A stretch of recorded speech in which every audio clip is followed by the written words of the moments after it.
Querida iglesia, muy buenas noches. Bienvenidos sean cada uno de ustedes una vez más a la iglesia. Qué bueno verles, qué bueno que Dios nos haya dado la oportunidad nuevamente en este día de venir a su casa, ¿sí? En medio tal vez de las ocupaciones, de los trabajos, ¿sí? De las múltiples actividades. Hemos separado este tiempo, esta semana, para poder finalmente ser o que sea una semana especial en la predicación del Evangelio. Amén. Yo creo que cada uno de nosotros somos parte de ello. Ya hemos escuchado lo que Dios desea, espera y anhela de cada uno de nosotros. Es una semana totalmente especial. Quiero también darle la bienvenida. No sé si hay algún amigo o amiga que está viniendo por primera vez en esta noche. ¿Hay alguien que por primera vez? ¿Sí? Bienvenido. ¿Sí? Qué bueno, chicos, verles. ¿Sí? ¿Hay alguien, algún amigo o amiga, ¿sí? que ha estado viniendo todas estas noches?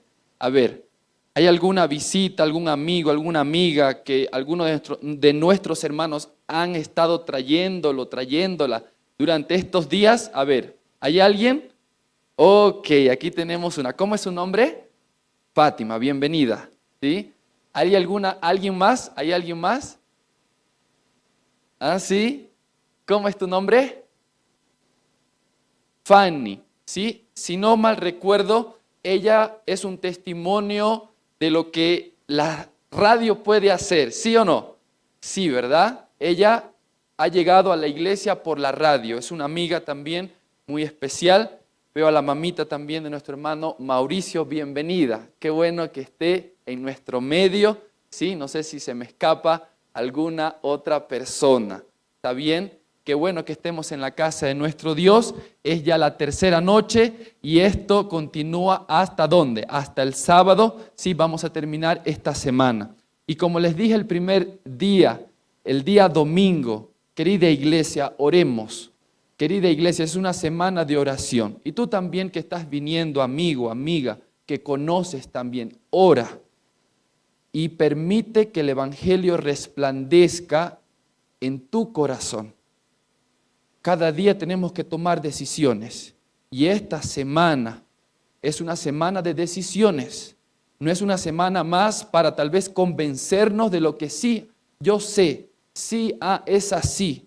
Es una semana para que el Evangelio pueda finalmente resplandecer en tu corazón. Y si es la voluntad de Él, tomar la decisión de públicamente decir, este es mi Dios. Romanos capítulo 10 dice que con el corazón se cree para justicia, pero con la boca se cree para salvación. Si realmente hemos bebido del agua de vida, va a haber una fuente inevitable que salte para vida eterna. Todo aquel que tiene un encuentro con Dios realmente es algo que se va a expresar, es algo que se va a ver, es algo tangible. Y no tengas miedo, no dudes de lo que Dios quiere, de lo que Dios desea para con cada uno de nosotros. Esta semana tiene que ser una semana de bendición para cada uno de nosotros. Amén. Querida iglesia, queridos hermanos, amigos, vamos a orar en esta hora, ¿sí? Amante Padre que estás en los cielos, alabamos tu nombre, porque solamente tú lo mereces, Señor. Que tu reino, Señor, pueda acercarse a nosotros en esta noche. Que tu voluntad sea hecha, Padre eterno, así como en el cielo, aquí también en la tierra. Te agradecemos, oh Dios, por el sustento, por el cuidado, por las habilidades, por los trabajos, las ocupaciones que nos das, Señor. Y porque también, a pesar de que a veces, oh Dios, podemos estar en una situación tal vez no laboral como quisiéramos, tú sigues proveyéndonos, tú sigues bendiciéndonos, tú sigues sosteniéndonos, Señor. Gracias, oh Dios, porque sé que aunque a veces ignoramos las muchas ocasiones de las cuales tú nos has salvado, sabemos que tú peleas por nosotros, Señor. De cuántas tentaciones, Señor, de cuántos errores nos has librado y gracias por ello. Queremos una vez más en esta hora darte la honra, el poder y la gloria. Y que al abrir tu palabra, Señor, podamos nuevamente, Señor, ser iluminados con tu gloria. Que tu palabra, como palabra de vida, pueda alimentarnos, Señor, y podamos una vez más conocerte un poco más. Gracias, Señor, por esta oportunidad de escuchar libremente de ti. Bendice a todos aquellos que también están conectados, que son parte también de la transmisión, que están con nosotros, Señor, ahí detrás de las pantallas, detrás de las cámaras, que tu misericordia los pueda alcanzar también en esta noche. Permite que tu palabra sea propicia a nosotros hoy. En el nombre de Jesús, amén. Bien, querida iglesia, hoy vamos a hablar del segundo sello, ¿sí? Ayer habíamos empezado a hablar del primer sello. Y yo te quiero decir algo en esta noche. Si tal vez no viniste en la primera noche, el domingo, no viniste el lunes, bueno, yo creo que hoy no te podías perder, ¿sí?, esta noche. Porque es un tema bien interesante y también desafiante. Quiero repetir algo que dije ayer. ¿Por qué? Porque la profecía es aquella que antecede ¿a qué? A la historia. ¿Está bien? Predice la historia. ¿Y la historia qué es?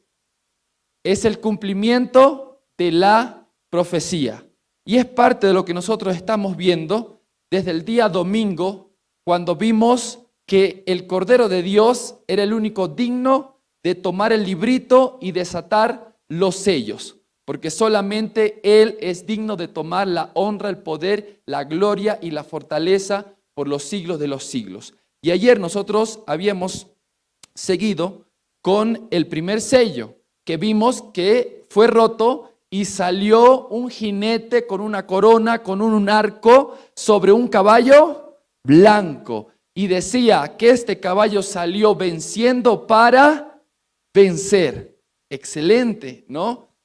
El día de hoy vamos a ver lo que el segundo sello significa. Para eso, acompáñame con la lectura. Si tienes tu Biblia, ábrela ahí en el libro de Apocalipsis, capítulo 6, libro de Apocalipsis, capítulo 6, vamos a encontrar ahí la apertura del segundo sello. Apocalipsis, capítulo 6, versículo 3 y 4. Ahí se encuentra el segundo sello y dice así la palabra de Dios. Cuando abrió el segundo sello, oí al segundo ser viviente que decía: ven. ¿A quién estaba llamando? ¿A Juan o al caballo con el jinete? Bueno, ayer veíamos que era al jinete con su caballo. No estaba llamando a Juan. Aquí es la orden de entrada del jinete con el caballo. Y dice el versículo 4, salió otro caballo de color rojizo, bermejo, se dicen otros, ¿ya? Y dice, al que lo montaba le fue dado poder para quitar la paz y hacer que se mataran unos a otros. Y se le dio una espada muy grande. ¡Qué escena! Y por eso es un poco desafiante, sino tal vez mucho.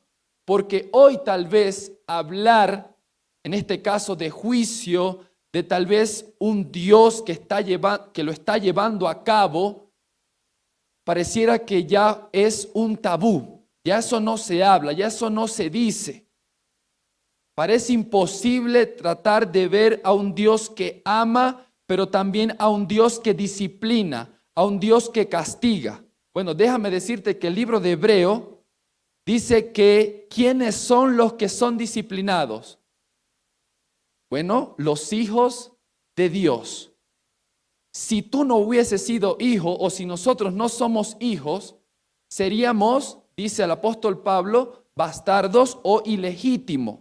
Y obviamente ya la disciplina no se diera. De hecho, Apocalipsis capítulo 3 dice, yo disciplino ¿a quiénes? A los que amo.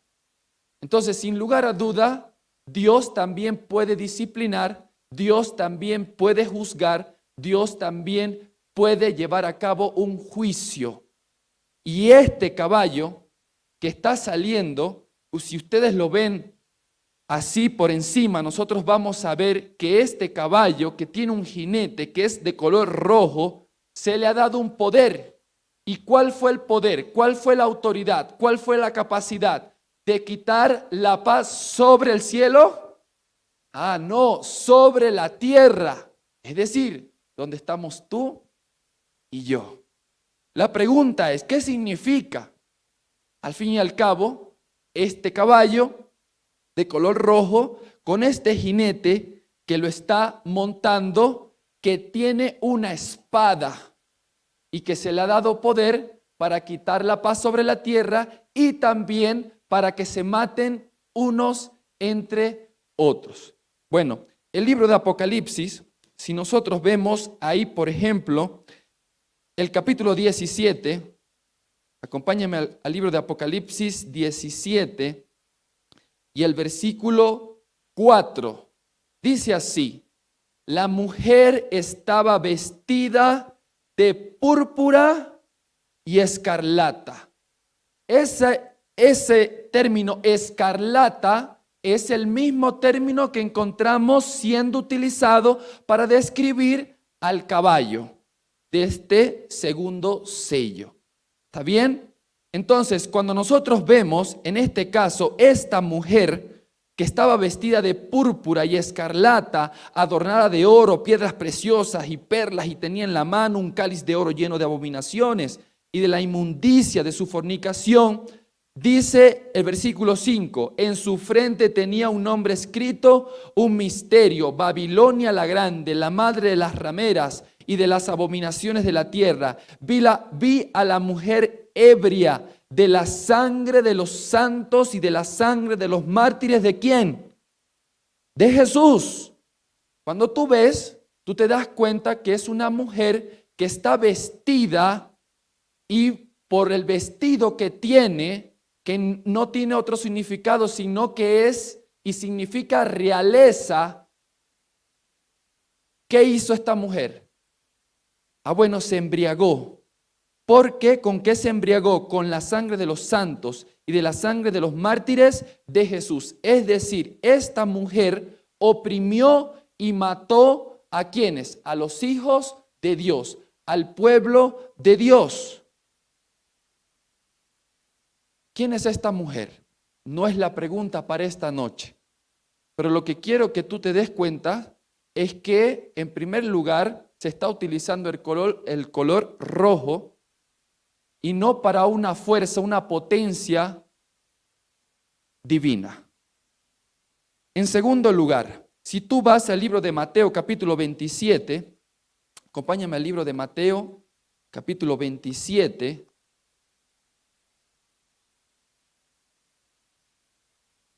Mateo capítulo 27, versículo 28.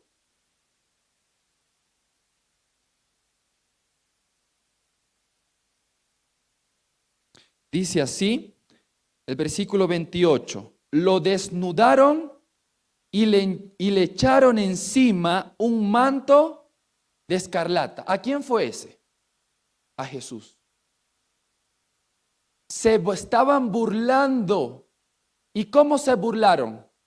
Poniéndole un manto de color escarlata. ¿Qué significa el color escarlata o púrpura en la vestimenta? Quiere decir realeza.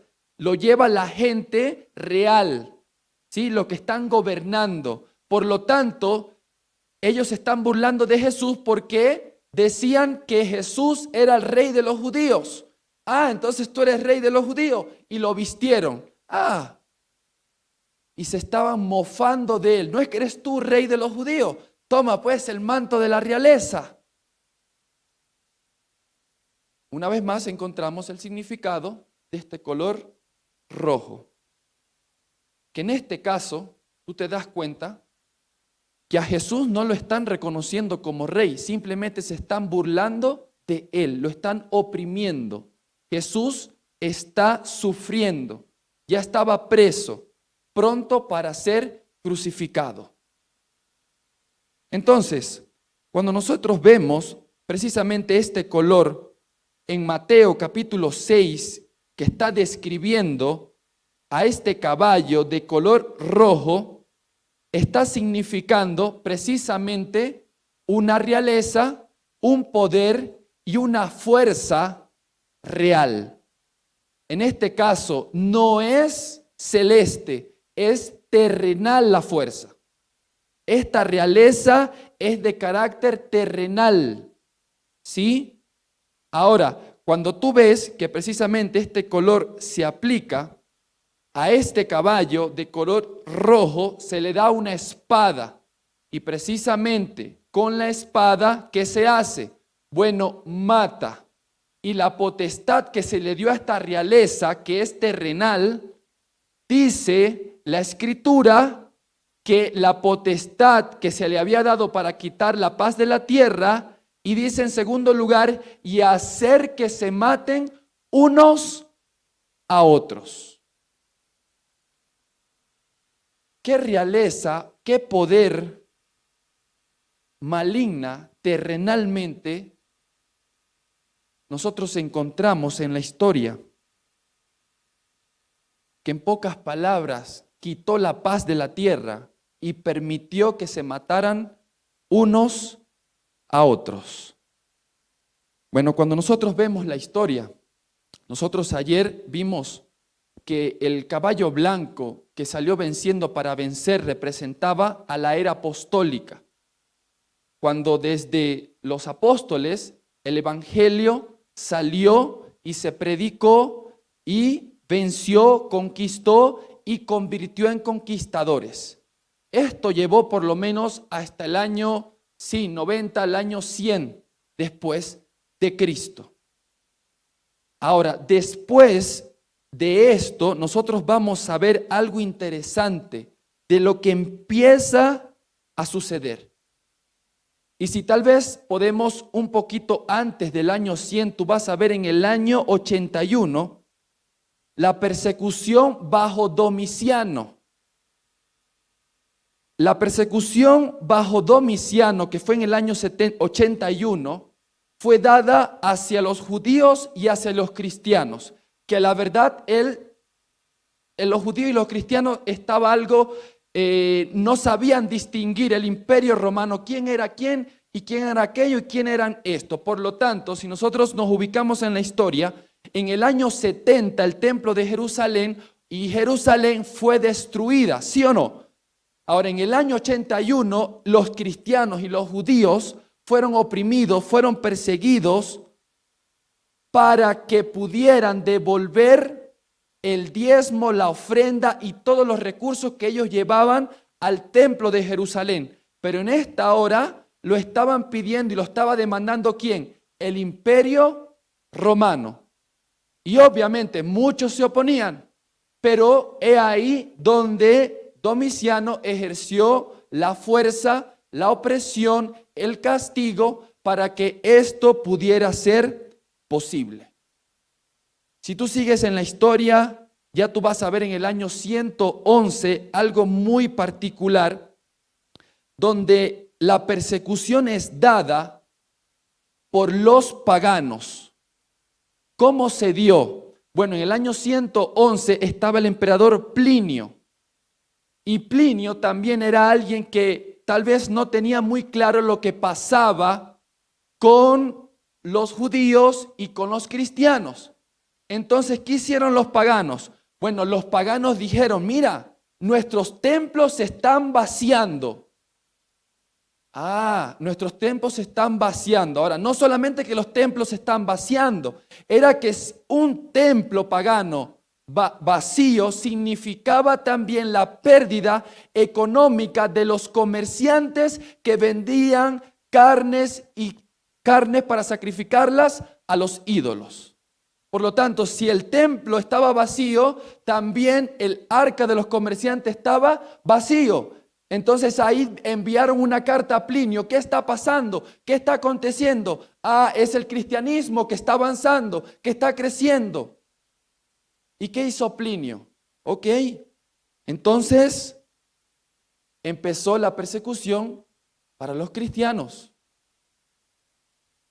Y la opresión era para que abandonaran su fe o si no, fueran muertos por causa de ello. Finalmente, Plinio empezó a investigar el por qué estaban acusando a todo ello y quiénes eran los cristianos. Y él se da cuenta precisamente quién eran los cristianos. Y en medio de todo eso, él declara la paz y dice, ya no va a haber más opresión. Ahora, claro, si alguno es delatado, si algún cristiano es delatado, si algún cristiano en particular es acusado, bueno, ahí sí vamos a tomar la fuerza para poder oprimirlo, en este caso llevarlo hasta perder su vida o renunciar su fe. Pero de lo contrario, dejemos a los cristianos tranquilos.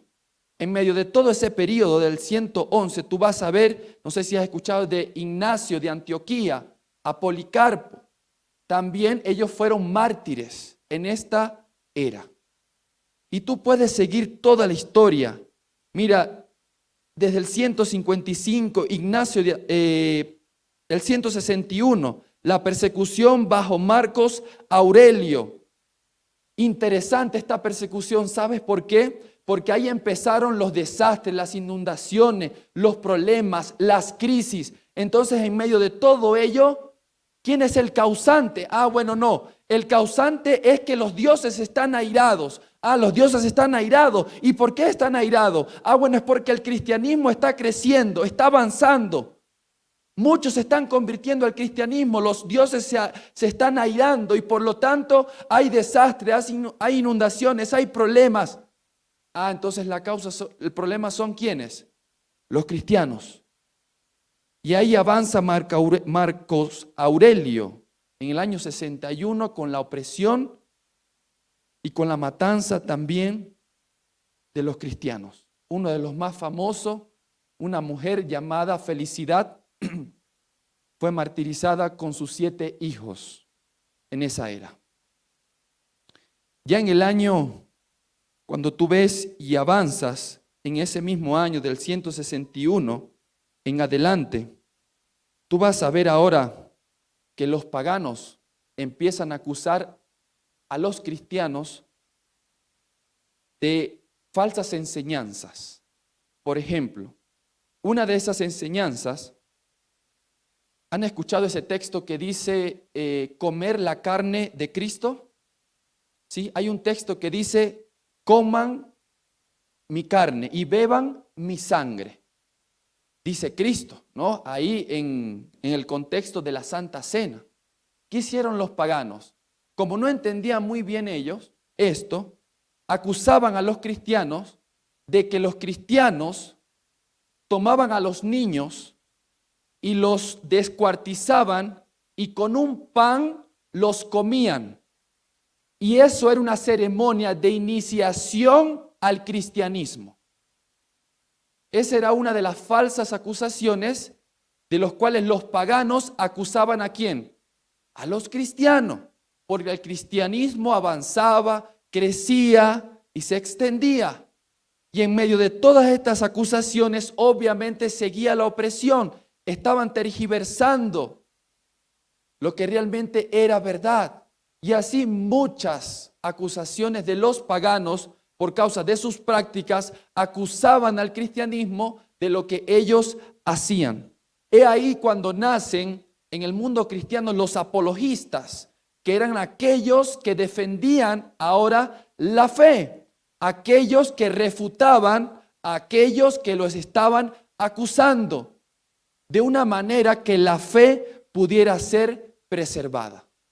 Y en medio de todo ese desarrollo, nosotros vamos a ver que mucha gente fue entrando al cristianismo sin dejar atrás las cosmovisiones, sus trasfondos, sus culturas, sus tradiciones.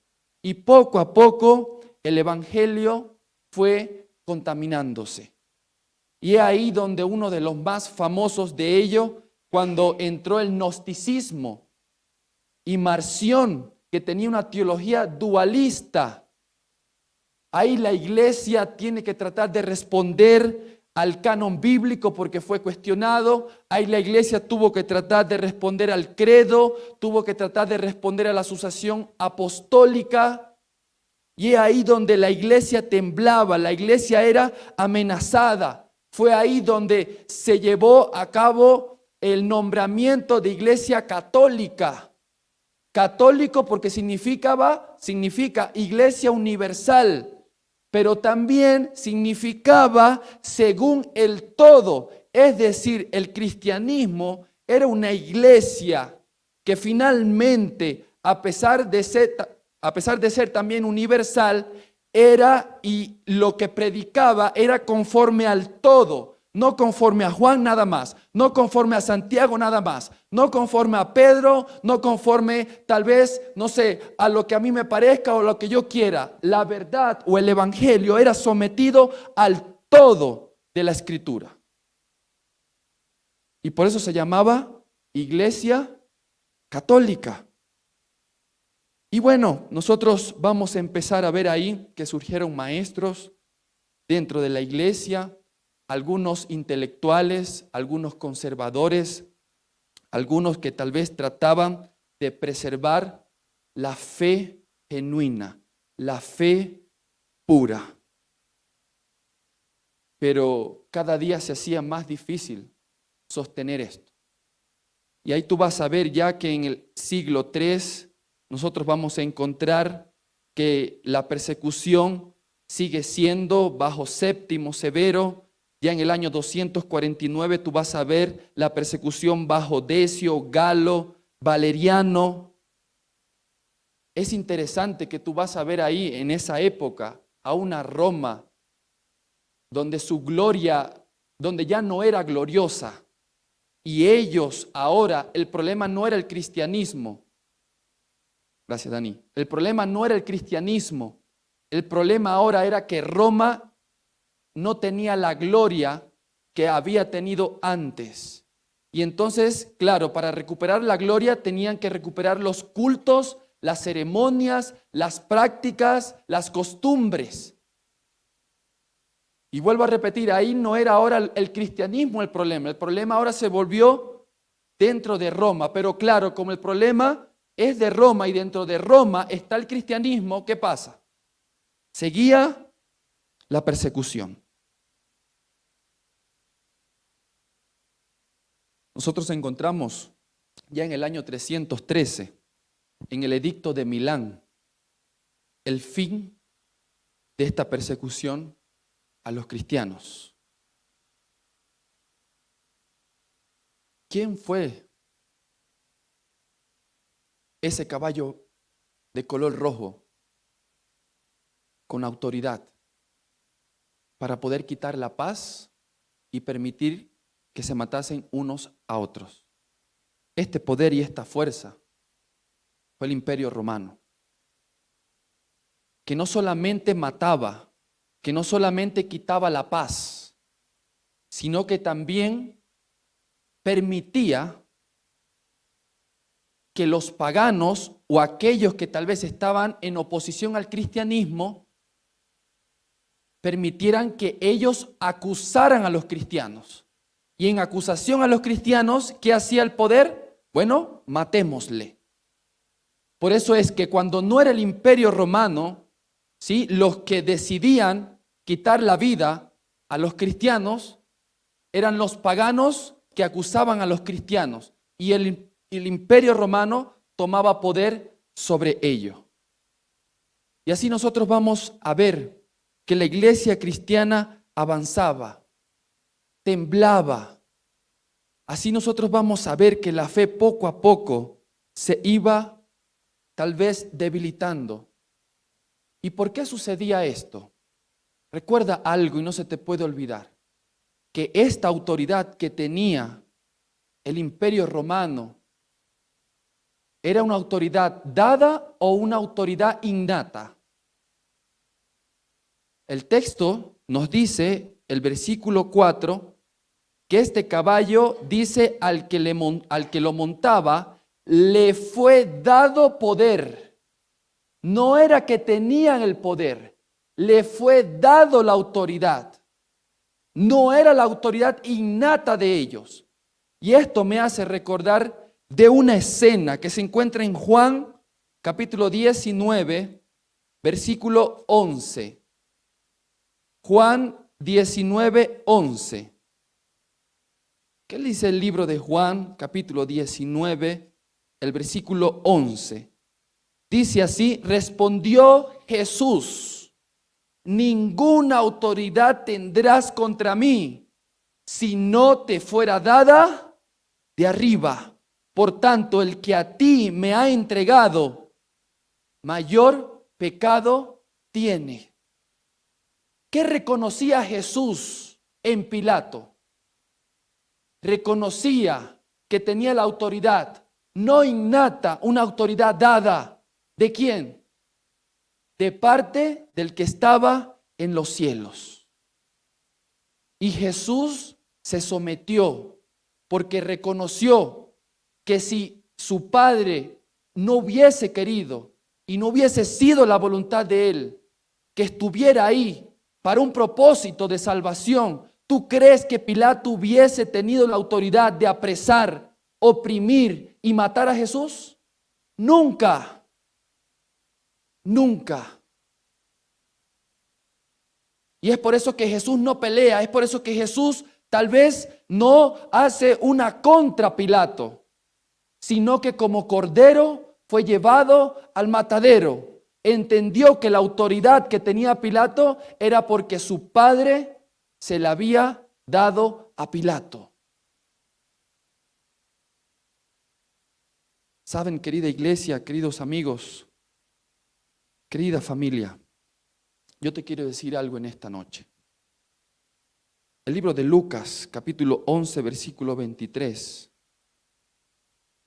dice así: Jesús, libro de Lucas, capítulo 11, versículo 23. Estaba leyendo Juan. Y dice así: el que no es conmigo, contra mí es. Y el que conmigo no recoge, desparrama. Los que persiguen a los cristianos, ¿a quién realmente persiguen? Si tú lees Hechos capítulo 9, versículo 5, Jesús se encuentra con Pablo, antes de ser Pablo, siendo Saulo, y le dice: yo soy Jesús, a quien tú persigues. Es decir, que al perseguir al cristianismo, al perseguir al cristiano, ¿a quién se está persiguiendo? ¿Contra quién se está luchando? ¿Contra quién se trata de tal vez contrarrestar las fuerzas? Contra las de Dios. Es por eso que el Evangelio, querida iglesia, queridos hermanos, no solo es una noticia de la victoria de Cristo en la cruz. El Evangelio es un tratado de paz entre Dios y el hombre, que mientras el hombre no acepte las buenas nuevas de salvación, mientras el hombre no acepte y crea en el Evangelio, mientras los seres humanos no obedezcan al Evangelio, automáticamente se consideran enemigos ¿de quién? De Dios. Se consideran enemigos de Dios. Y yo te hago una pregunta: ¿a quién tenemos más chance de nosotros derrotar? ¿A Satanás, que es nuestro enemigo? ¿O tal vez cuando Dios es nuestro enemigo? ¿A quién tenemos más chance de derrotar? Déjame decirte que con Dios, obviamente, para aquellos que no aceptan el Evangelio y que son considerados enemigos de Dios, nunca habrá, ni poca ni mucha, no hay ninguna chance de nosotros poder tal vez pretender que lejos de Dios o siendo enemigos de Dios vamos a llegar a vencerlo. Obviamente, cuando Satanás es nuestro enemigo, porque somos amigos de Dios, hay mucha chance de poder derrotarlo. ¿Por qué les digo esto? Porque yo sé que hay muchos que aún no aceptan el Evangelio de Cristo Jesús. Hay muchos que no creen en el Evangelio.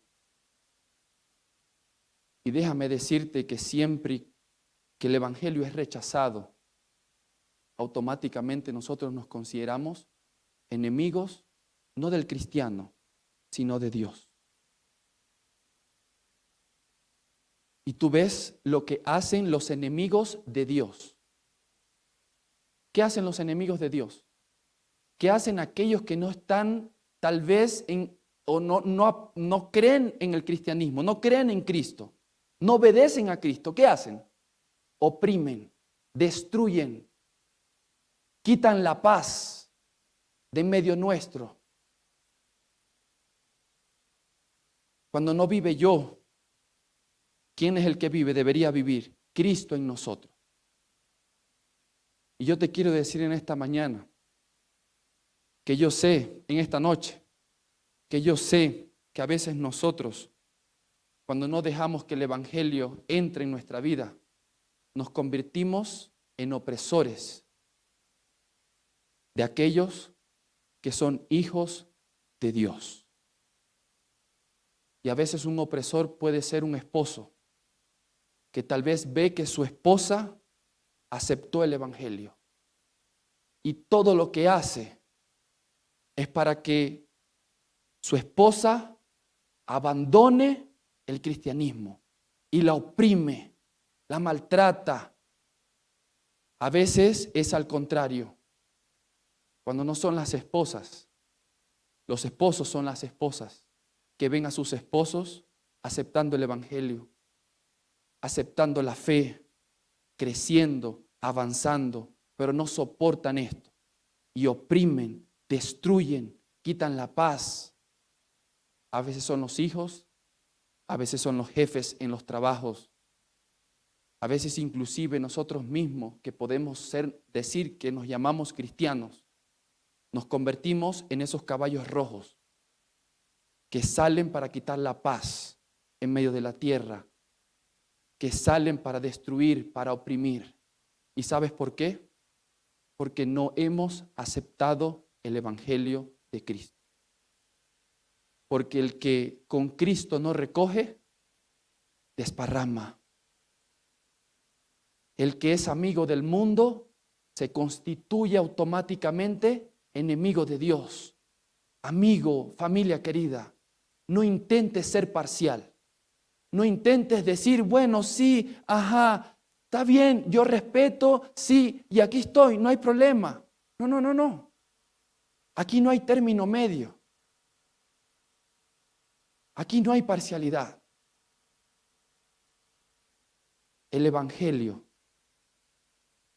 no solamente es una buena nueva de que Satanás fue destruido y fue destronado. El Evangelio es un tratado de paz entre Dios y el hombre.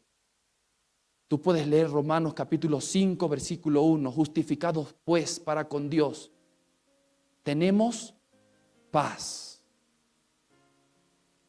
Y esas son buenas nuevas de salvación. ¿Cuántos caballos rojos has visto? ¿Has experimentado? ¿Cuántas veces tú mismo has sido ese caballo rojo que no toleras ver a Cristo en las personas? Que no respetas cuando alguien cree, cuando alguien se entrega a Jesús. ¿Sabes que este mismo caballo rojo a veces es nuestro yo? Que no nos deja. Nuestros preconceptos, nuestras dudas, nuestros miedos, que nos oprimen. ¿Cuántos caballos rojos por doquier en este mundo, familia? Déjame decirte que solamente el Evangelio de Cristo no solamente puede conquistarte, sino convertirte en un conquistador como el caballo blanco. Este caballo rojo es una reacción al caballo blanco, aquel que se opone al cristianismo, aquel que se opone al Evangelio. Y déjame decirte que oponerse no es simplemente darle la espalda o rechazarlo. Oponerse es cuando no obedeces al Evangelio. Oponerse es inclusive cuando me digo ser cristiano y no muestro a Cristo en mi vida. Tú sabes los muchos caballos rojos que han salido, que hemos experimentado y en los cuales tal vez en muchas ocasiones nos hemos convertido. Hoy el Evangelio quiere resplandecer en tu mente y en tu corazón. ¿Quieres ser un caballo blanco? ¿Un seguidor de Cristo, conquistado y siendo un conquistador? ¿O quieres ser un caballo rojo? Dios te está haciendo un llamado en esta noche. No a ser parcial, sino a entregarte totalmente a Él. Nunca trates de ser parcial porque no lo existe y no lo hay y ni lo habrá. O somos de Cristo o no lo somos. ¿Quieres decirle al Señor hoy que su evangelio pueda conquistarte? ¿Quieres darle la oportunidad a Dios? ¿Quieres abrirle tu mente y tu corazón? Que su evangelio pueda conquistar tu corazón, pueda transformarte, pueda cambiarte, pueda moldearte y pueda hacerte un caballo rojo. ¿Quieres decirle eso al Señor hoy? Si es así, colócate de pie, querido amigo, querido hermano, querida familia.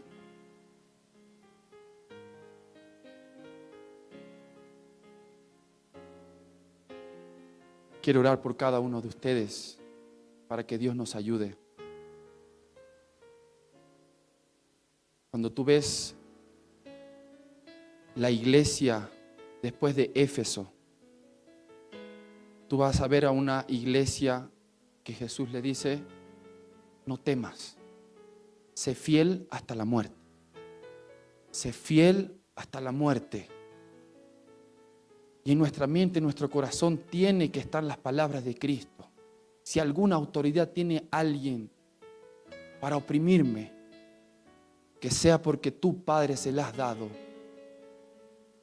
Pero permíteme ser fiel hasta la muerte.